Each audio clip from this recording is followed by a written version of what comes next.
Your dad has put up with years of you not taking out the garbage, exorbitant allowance requests, your lack of sports knowledge. Whatever he says he wants a drink. Luckily, we have these things called bars around, and I'm here at one of them, right here on Virginia Drive in Ricardo Montalban's dressing room, otherwise known as the Matador. And one of the premier bartenders here at the Matador is Leanne.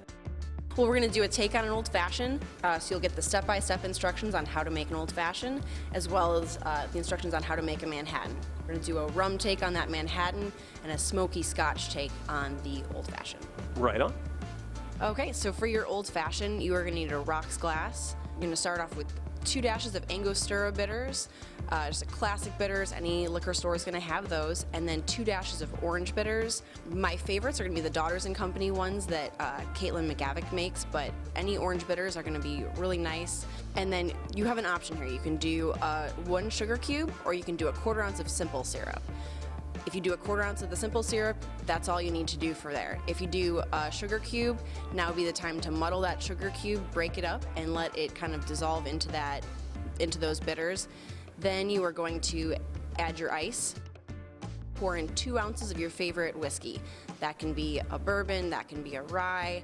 In this case, we're going to use the Compass Box Peat Monster and for our smoky old fashioned. Then you're going to stir. Give that about 25 to 30 stirs in the glass. Get it a little bit diluted, a little bit chilled. You don't want it to be too watered down. And then we're going to peel an orange, express that orange oil, and rub just a little bit at the top of the glass.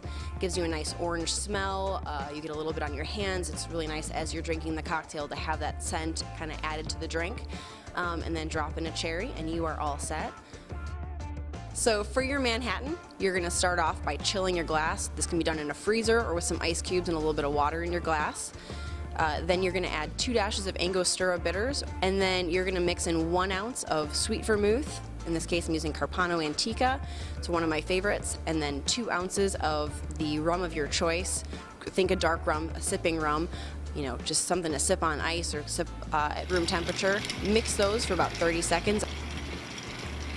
And then pour into your glass, garnish with a cherry, and you are all set.